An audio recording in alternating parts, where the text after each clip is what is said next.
ana dakwah carane kelawan budaya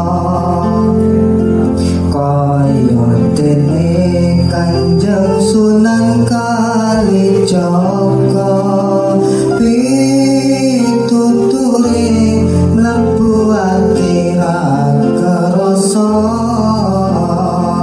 tuntunan agama bisa diamalna Allahumma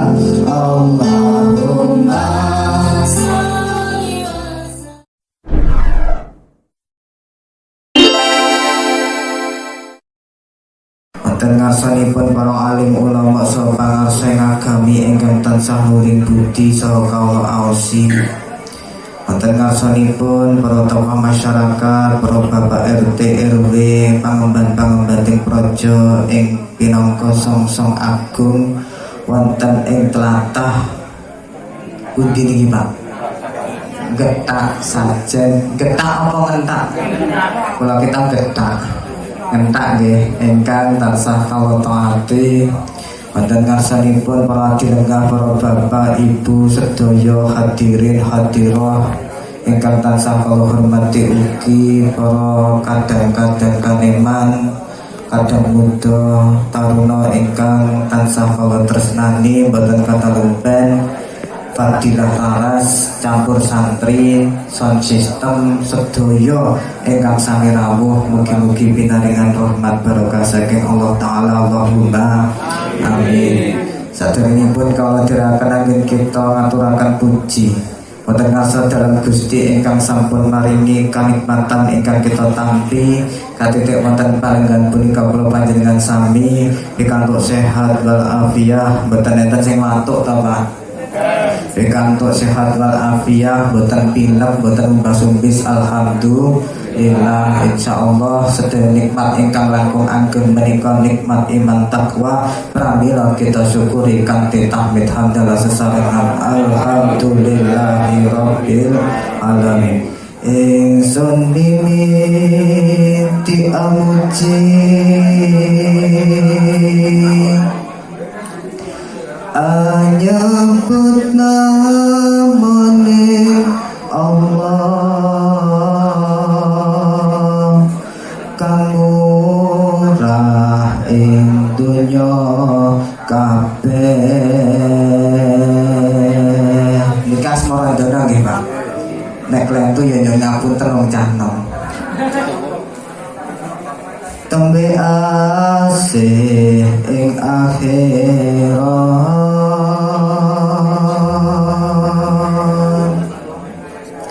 kabeh puji panembah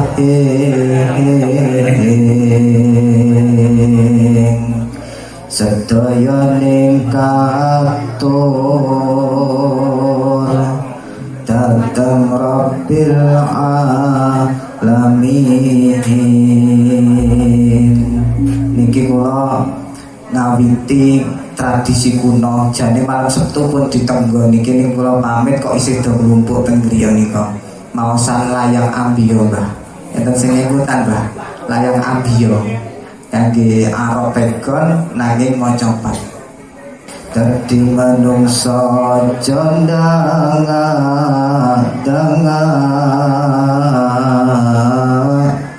besok yen mati tunumpang pundak.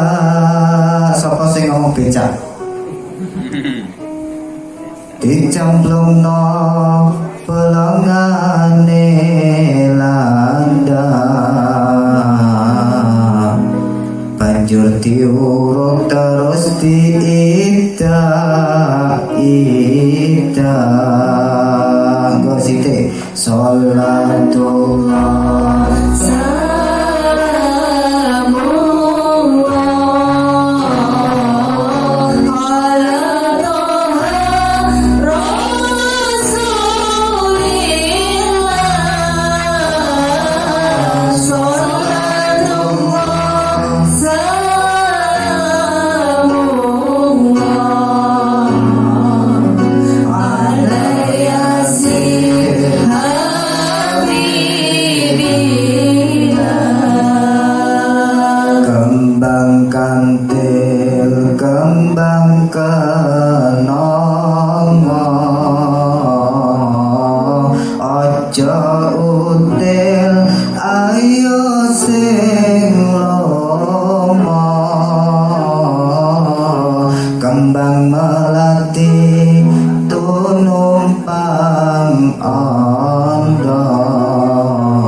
ayu sing ati-ati eling lan waspada.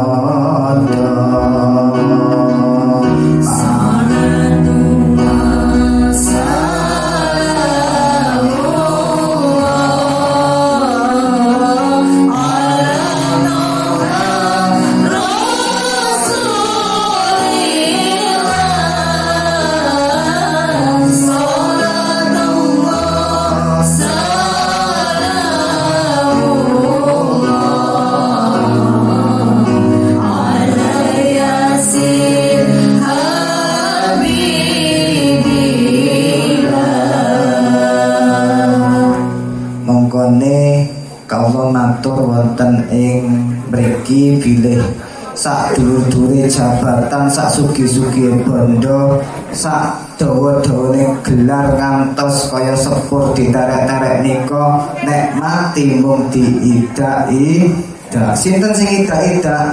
Sinten Pak tukang gali kubur. Mergane nek ora diidak-idak engko ya ora menep, ora engko ndak malah napa niku brol arot niku. Makane sak dur-dure jabatan mbuh napa sinten panjenengan niku bakal mung tidak aja nganti duwe sifat sombong. Maka nek sombong mung diidak-idak karo sing tukang gali kubur. Delalah sing tinggal niki misale kok wonge angel, wonge ora gemati, wonge ning masyarakat sok nyulayani. Makane ngidak-idak tukang gali kowe dhisik rak nyanyi aku saiki rasa delalah kowe saiki disiki kersa aku isih ning donya kowe wis ning alam kubur.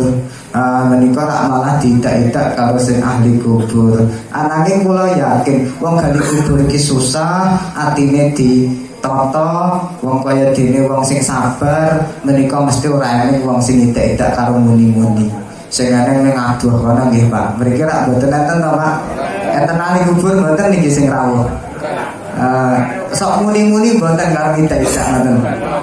Mugi-mugi mboten tiyang saya sedanten Allahumma amin. Niki wonten ing dawuhipun agama syariat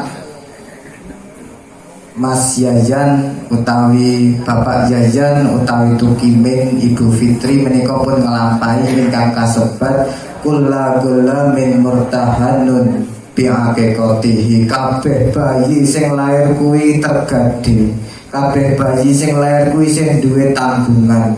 Murtahanun bi'aqiqatihi kelawan aqiqahe wa yudbahu anhu fi yaumi sabihi lan dipun sembelih mendo, dipun sembelih wedhus menika nek kakung kalih nek setri setunggal ing dinten kepitu nek mampu kepitu yo isih repot tok yo ke-14 yo selapan kados dalu punika mboten napa ten nggih kula malah nyewune tinggale nyewu lagi disembelihke niku yo mboten napa-napa.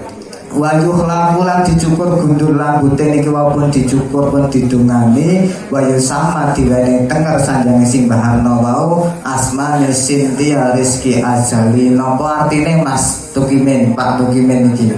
Sintia boleh Google apa boleh dhewe iki? Sintia Rizki Azali. Sintia wong wedok sing ayu rak yo ngoten nggih. Mugi-mugi Allahumma amin. Rizki pinaringan rizki kang kathah, kang halal, kang barokah, kang iso mikul duwe mendem jero Allahumma amin. Azali menika saking tembung Arab azali, mongko yen ana alam azali jenenge alam kekal. Mongko karepe oleh rizki sing awet, sing kekal, sing dawa. Ngoten nggih. Ngertos botes niki mene asma. Delalah lagi ngerti bengi. Wah, iki kula warai. Yo nek wong riyen niku tak mung tengerane laire kemispon dijenengke ponium.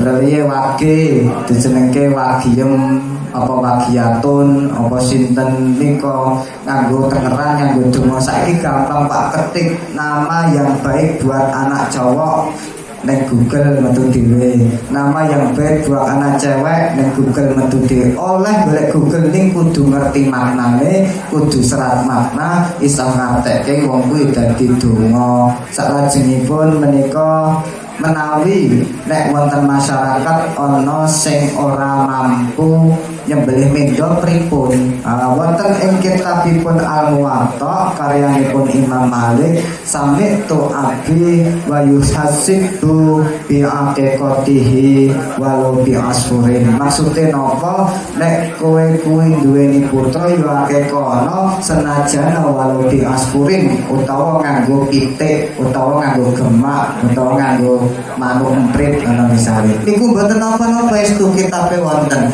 Nek ora mampu tumbas wedhus aja etok-etok ora mampu. Nah, terus piye carane? Ya dijawab dhewe bismillah iki saking anakku sing tak asmani iki belehke pitik.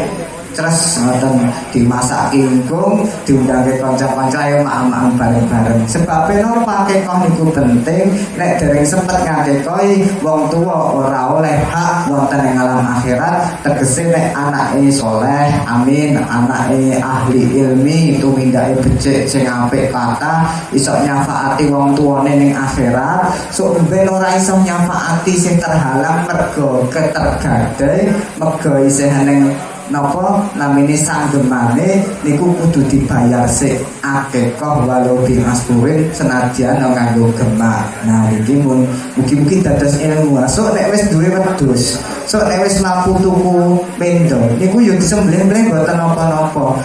Nglajengaken syariat kangge dakwah kelawan syariat Islam nyembelih mendo. Allahumma amin. Makane panjenengan Pak Tukimin saha garwa keluarga sing akeh syukure sebab napa boten saben tiyang iso ngundang sakmene akeh nyekseni paringi pangestu saking pepunden bini sepuh saha para sedulur lan warga iso ndongani muga-muga kabeh sing disembadani sing disuwun-suwun sing disawabini saking panjenenganipun keluarga Tukimin Bapak Tukimin saha garwa. Mugi-mugi kabul sedaya Allahumma.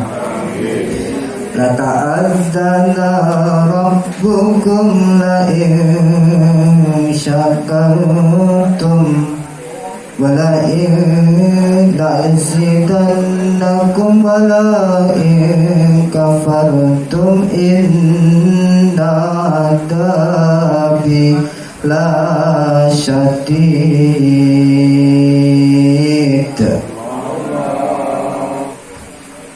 Lan mongko para rawuh sakmenika yen panjenengan ngatang-ngatai syukur, insyaallah ditambah nikmate marang Gusti Allah.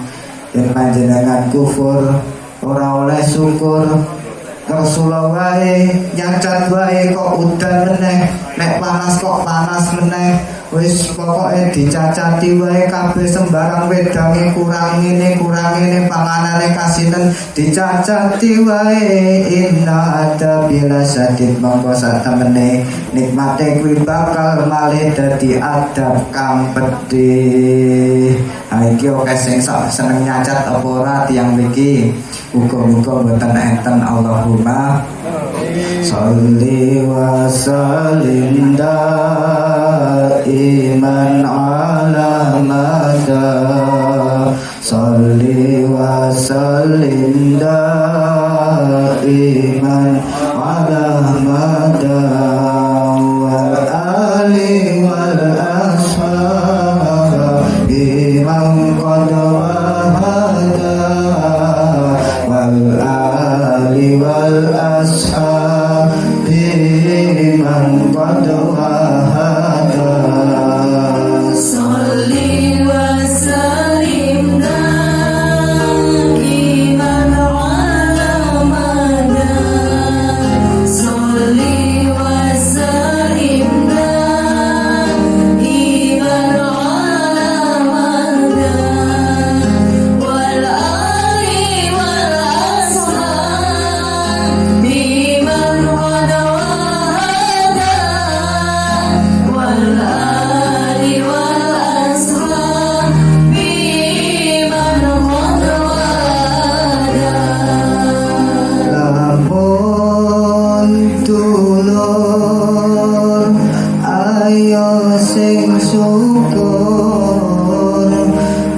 insyaallah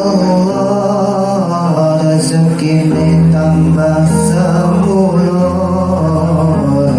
Ayo dulur padha sing syukur, insyaallah rezekine tambah semulur.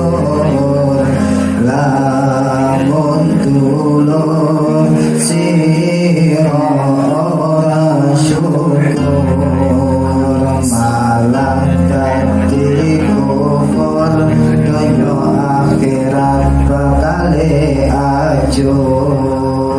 Sholli wa sallim daiman abadan.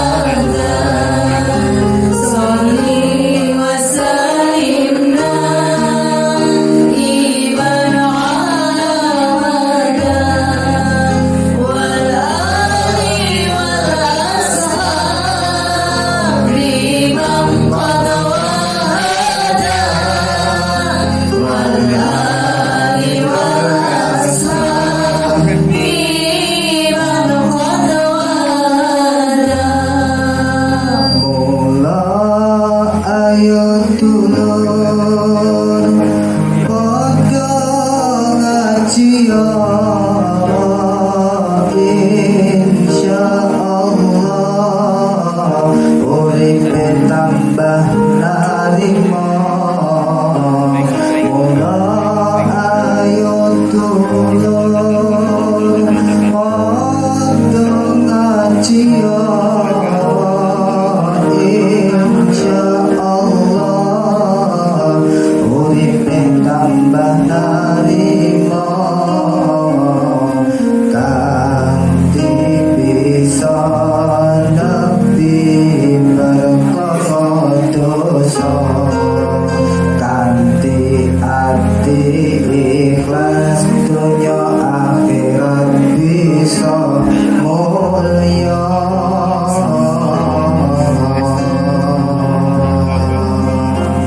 Ayo dikompake, iki mugi-mugi barokah. Wetiang mriki niki nembe jam 10 dereng enten. Kremis riwis-riwis tambah barokah Allahumma amin. Tiyang urip niku pun penak. Wonten ing kitabe Wasiatul Mustofa menika karyane Imam Asy'arani.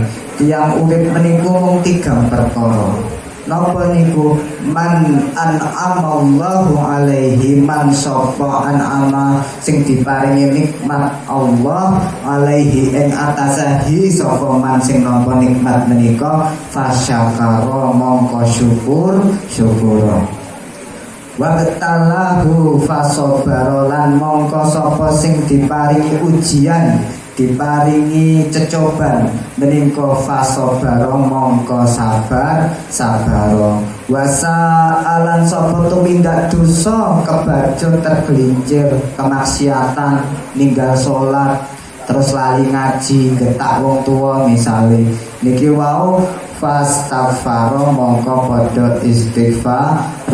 Wong genah wong uripe ora eneng sing apik terus, ora eneng sing tumindak elek terus, ora eneng sing apik. Ana elek sak elek-elek wong mesti ana apike. Mongko aja gampang nyacap, aja gampang hina. Mbok menawa sing dina luwih mulya ing sisine Gusti, awake dhewe rung mesti badhe ketampa. Makanya aja gampang ngafirno, aja gampang nyalah-nyalahno. Wong alam dunya iki isae mung padha tumindak marang sang padha-padha sing apik ben supaya insyaallah sedaya kang disuwun wiwit riyin menika para ulama, para leluhur niku nandur tradisi, nandur kebejikan mung arepe gawe warga utawi masyarakat menika guyub rukun lan adem ayem. Allahumma monggo nek bisa nglakoni 3 perkara niki, nek diwenehi nikmat syukur, nek diwenehi ujian sabar, nek tumindak salah delalah lali lale dosa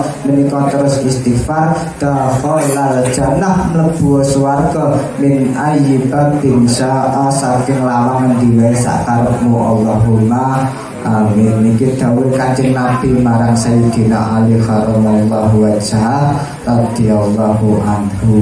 Menika rak mung gampang kon ngakehi sing syukur. Lah niki Bapak Tukimin Ibu Fitri menika pinaringan putra delalah ya pun ping 3. Menika pinaringan putra mle Sintia Rizky Azali ya disyukuri.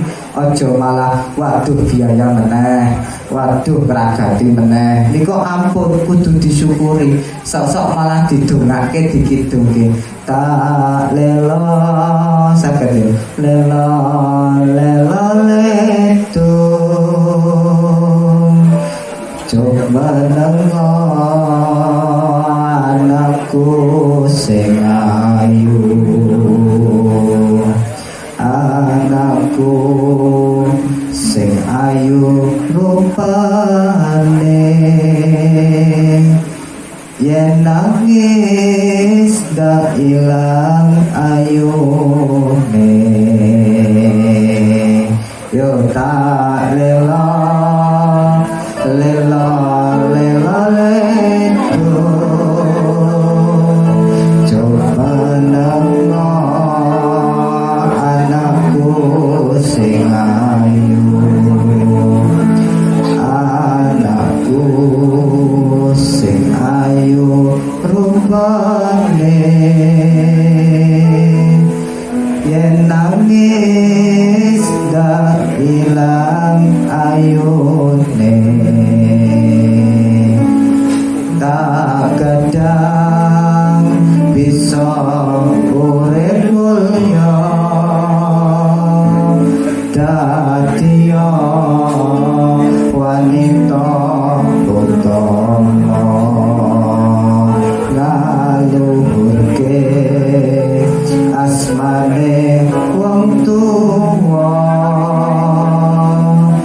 dadiya pandekaring bangsa.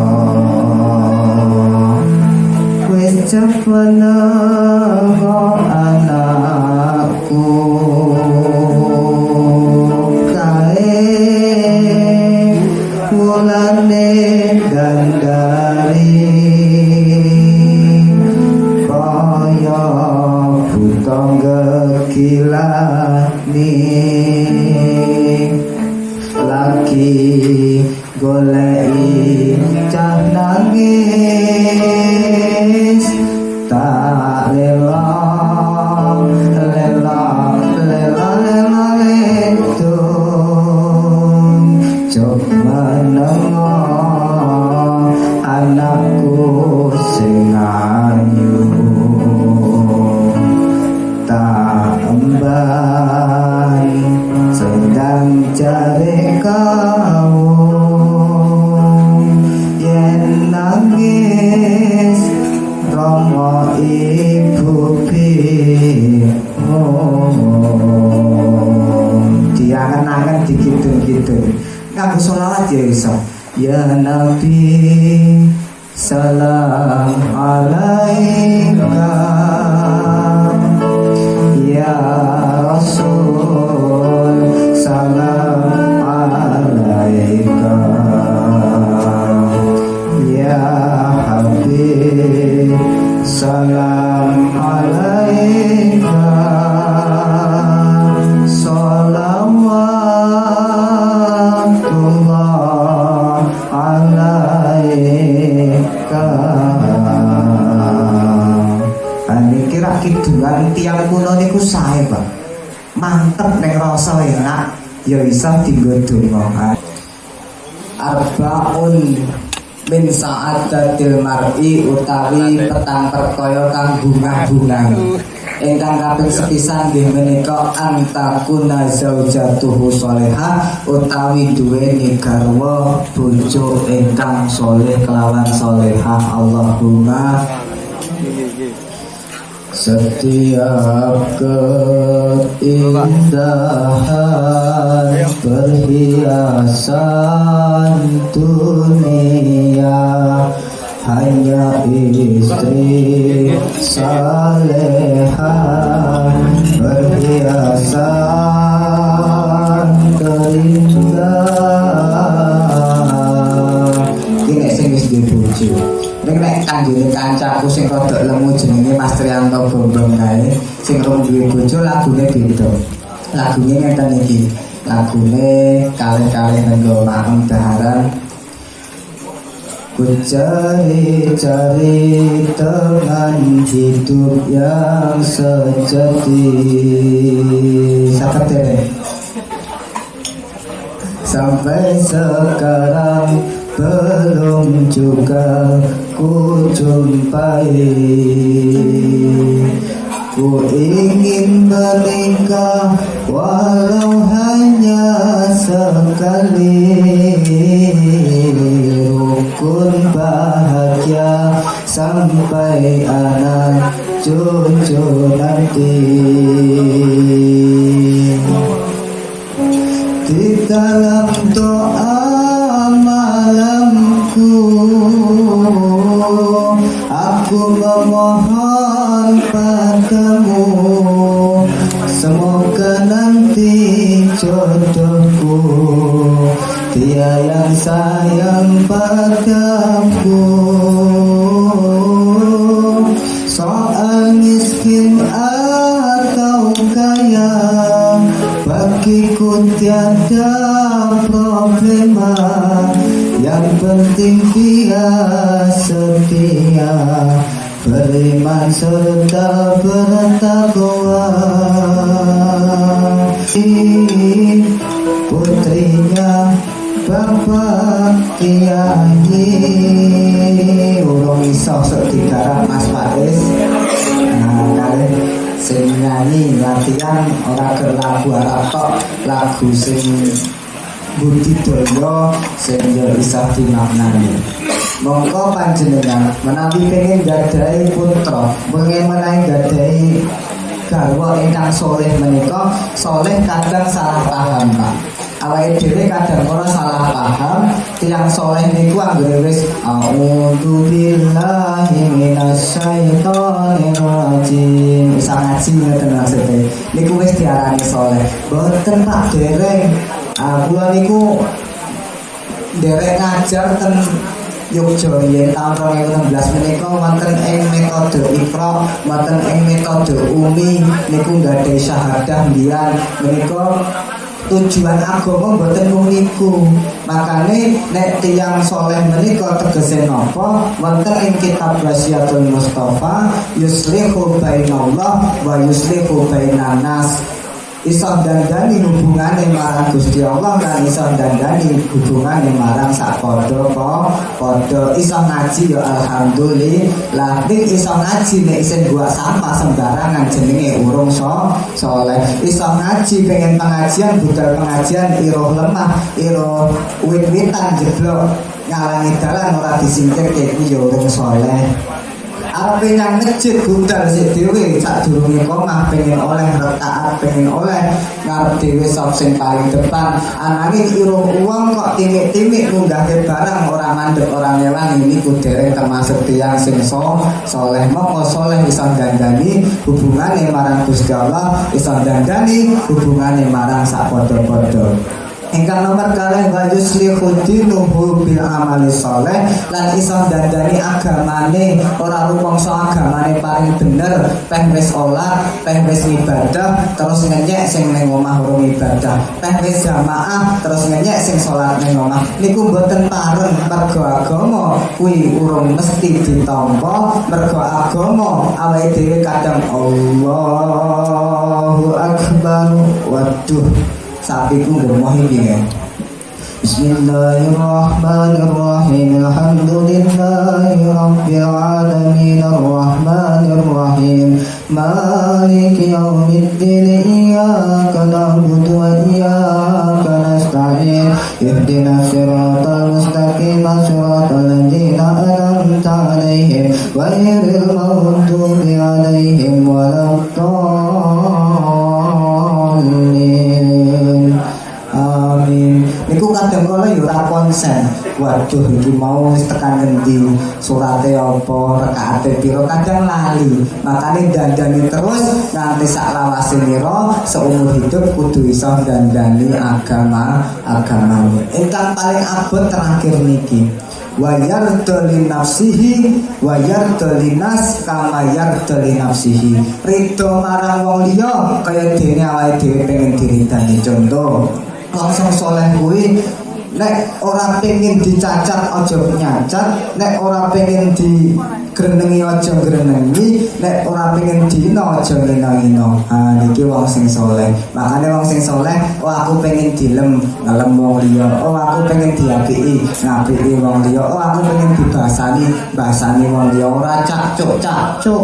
Yo Pak, Bu, sing garwa kalih Bapak Pak Yonarto, sing kakung yo kali ibu niki Dik mung sithik, ora kok alah Pak duit wae semene wong anakmu lho wis 3 uga ora tambah-tambah. Menika mboten pareng, awake dhewe kudu bisa ngepaske kahanan nyukuri nikmat. Muga-muga nek syukur kuwi mau iso tambah barokah. Allahumma amin. Ingkang nomor kalih wa aulad dan abroron utawi duweni anak kang becik. Anak kang becik niku napa kaya dene wayang nika enten Bima nika ya diarani Baratase Sena Bararatun Sona. Bararatun kuwi tumindak anak kang becik kang bekti, Sona kang gelem ruwat kalih wong tuwa. Makane nek anak iki ora diajari kecilik, sesuk awake dhewe pas tuwa delalah anak lali, awake dhewe sing sengsara. Wonten ing Al-Qur'an wa qadha rabbuka alla ta'budu illa iyyahu wa bil walidaini ihsana. Lan dipun dawuhaken sira kang padha sujud padha nyembah marang Gusti Allah sing ora ana pangeran meneh kang sinembah. Lan dikon tumindak apik marang wong tuwane loro. Imma yablughanna indakal kibar wahaduhuma. Nalika wong tuwane loro wis tekane umur, rambuté putih tandane wis arep mulih, rambuté mripate lamur, omongane nglantur tandane wis arep lebokne ning jero kubur, kulite sing alus dhisik wis paling krimput, awake sing tegak dhisik wis paling boyok nyang ngarep. Menika kita kudu ngerti wong tuane dhewe wis sengsara, wis sak kuwate wong tuwa ngragati anak, mongko anak nek ora dingerteni niku wau malah dadi anak sing durhaka, niku sengsarane wong tuwa. Wa idza qila lahum qawlan karima. Lan padha matura karo wong tuwa loro kuwi mau kanthi basa sing alus. Wala tanharhuma lan aja ngetak wa kulahuma uf. Lan aja ngomong uf, lan aja ngomong aja bantah. Le tukokno wedang, tukokno minyak sik to Bu, wis ganggu wong main game. Le tolong sapunen sik to Bu, Pak, wong aku lagi sinau misale.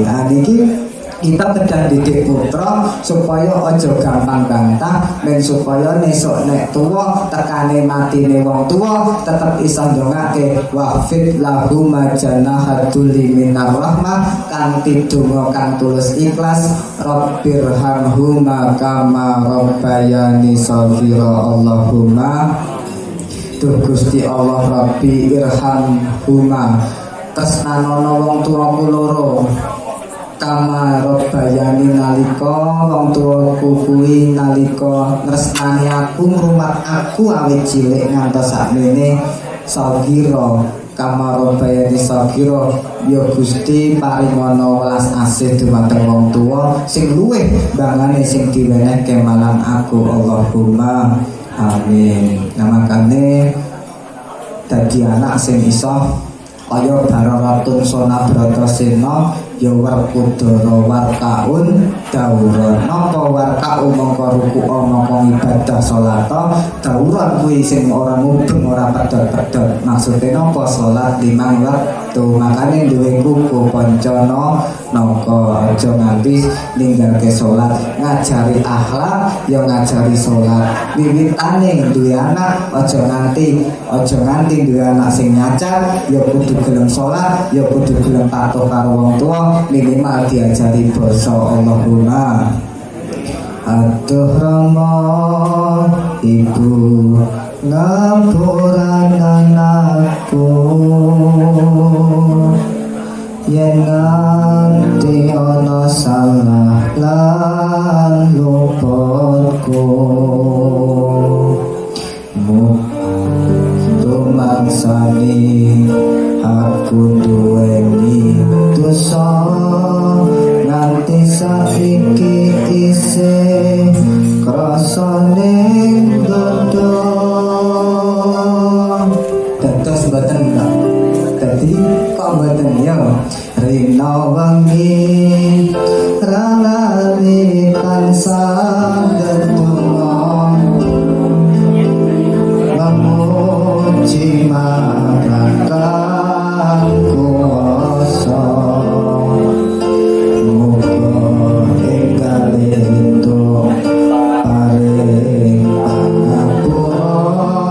Bisa urip ayam uga kanthi mulya.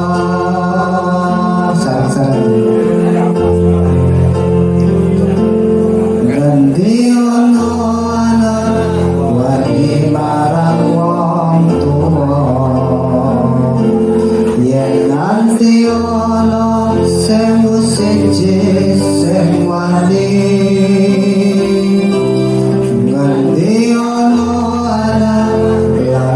Marang wong tuwa, yen nganti ana sewu siji sing lali, suwarga ning donya ana sukune wong tuwa, wong kang tulus suci gedhe kanjane.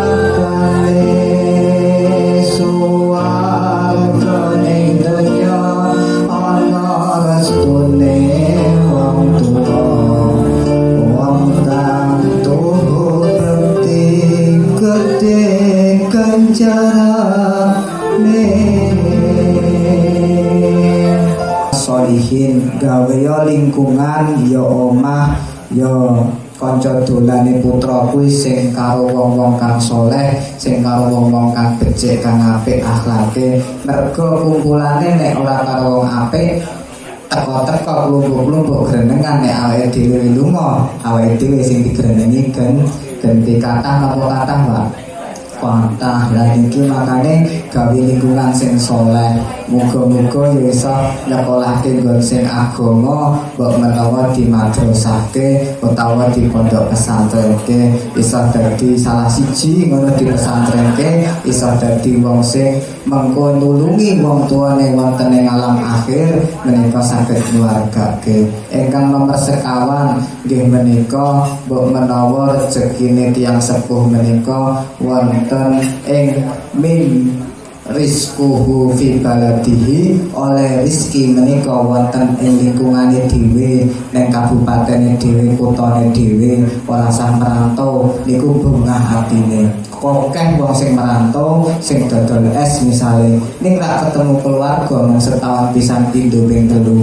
Makane Pak Tukine menika nek rezekine ya ning omah iso cerak karo keluarga menika dengan syukuri sanget. Ora saben wong iso oleh rezeki saka cerak omahe dhewe iso dilaju, tegese ora merantau, tegese muga-muga iso ngawat-ngawati dados keluarga ingkang sakinah mawaddah warahmah. Niki sekedhik ingkang kula aturaken petang perkara panjenengan saged bunah-bunah ning donya bojo sing salehah kelawan saleh nika tegese niku wau ora mung iso ngaji mergo akeh kang apal Quran hadise seneng ngafirke marang liyane sing mateni Said Hasan Said Husain.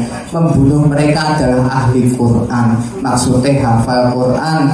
Nek hafal Quran niku ora tekan ati, ora tekan makna mongko mung tekane tenggorokan ketutup niku mung iso apal to ora iso maknani ngapalke ngamalke sakjroning uripe kanthi sak sae-saene. Tegese napa? Muga-muga sing tiyang mriki menika tesih saged nguri-uri tradisi ya slametan ya apekoan ya kondangan aja dilangi mergone napa niku dakwahe Kanjeng Sunan dakwahe para leluhur men supaya iso nyawiji wayang menika diwastani wajib sembahyang dalam kang udal-udal piwulang menika wonten maknane kabeh apeman saking tembung afuun menika wonten maknane kabeh janaka janatuka swarganira punta dewa Anta dauna sedaya menika sedaya wonten maknane wonten seratane muga-muga iso diamalke. Makane terakhir kita tutup saderenge donga niki donga riyen lajeng kita sholawatan terakhir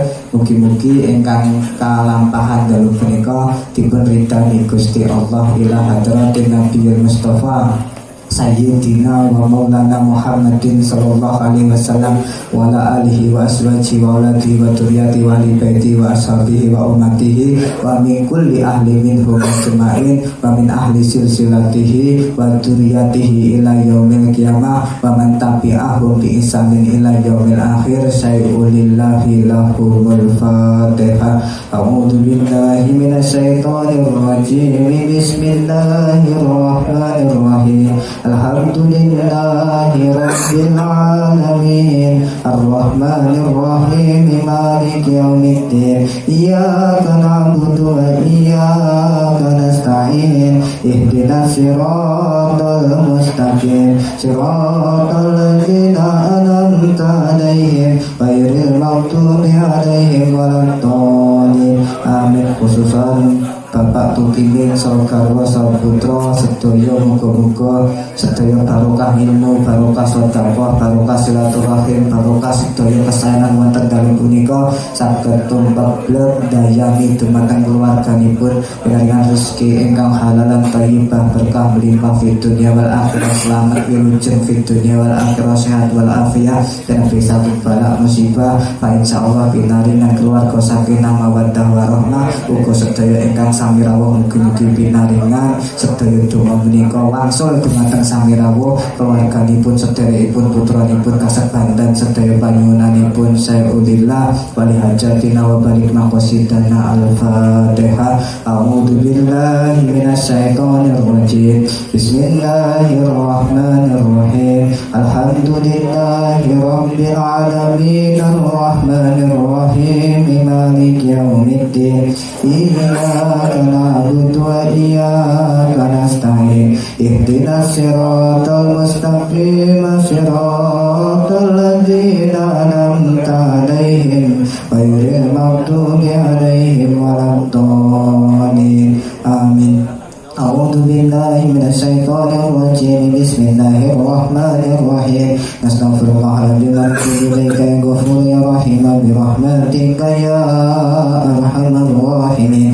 Allahumma shalli wa sallim wa barik ala nabiyyina rasulina sayyidina wa maulana Muhammadin nabiyil ummi wa ala alihi wa ashabihi ajma'in. Alhamdulillahi rabbil alamin. Allahumma ighfir lana dhunubana wa dhunuba walidina warhamhum kama rabbawna shighara waghfir jami' ikhwanal muslimina wal muslimat wal mu'minina wal mu'minat al ahya'i minhum wal amwat innaka antal ghafurur rahim. Rabbana ighfir lana wa li ikhwanina alladziina sabaquna bil iman wa la taj'al fi qulubina ghillan ladziina amanu rabbana innaka ra'ufur rahim. Allahumma nawwir qulubana bi siratikal mustaqim siratal anbiya'i wal mursalin. Allahumma hdina ila tariqal mursalin tariqal awliya'i was salihin. Allahumma ij'alna wa auladana wa dhurriyyatana wa azwajana wa ahlana min ahli al-ilmi wal birri wal khair wa min ahli al-Qur'an wa min ahli hadis wa min ahli sunnati wal jamaah wa min ahli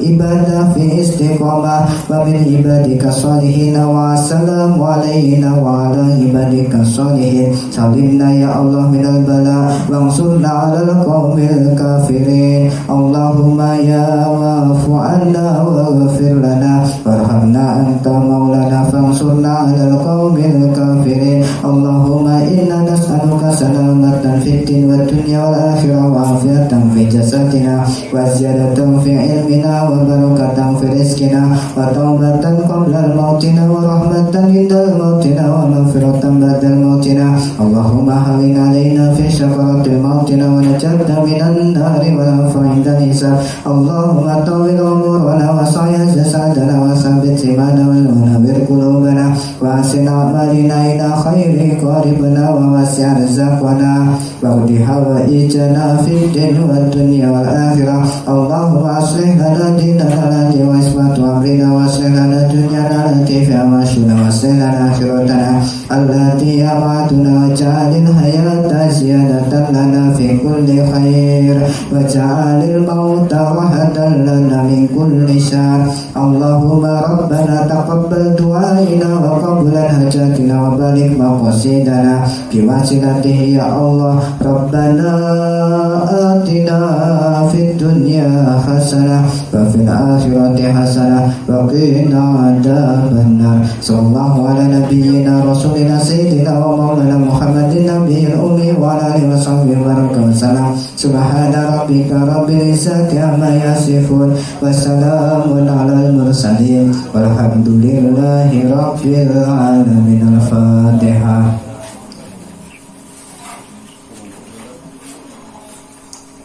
Salawat terakhir Allahumma salli wa sallim ala sayyidina wa maulana Muhammadin adad kama fi millahi salatan daimatan bidawami mulkilahi syirikun elingo iki jamane wis tuwa tuntunan agama dianggap kuno elingono ajarane wali songo sing ra kersa aja nyacat aja ngino ajarane wali songo warna-warna kirim donga dikir tahlil lakonono maca Quran sholawatan kulinakno ziarah kubur aja nganti dilalekno selawat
kabukten nalika jamane semono akeh wong padha nyembah marang Brahmana banjur sadar laku musyrik ditinggalno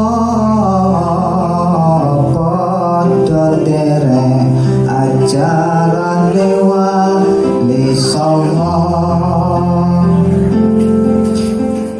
saiki malah akeh wong gampang nyalah-nyalahno carine budaya nyalai agama dhisik kafir padha malih di Islamno saiki wis Islam malah dikafir-kafirno Allahumma sholli wa sallim ala sayyidina wa maulana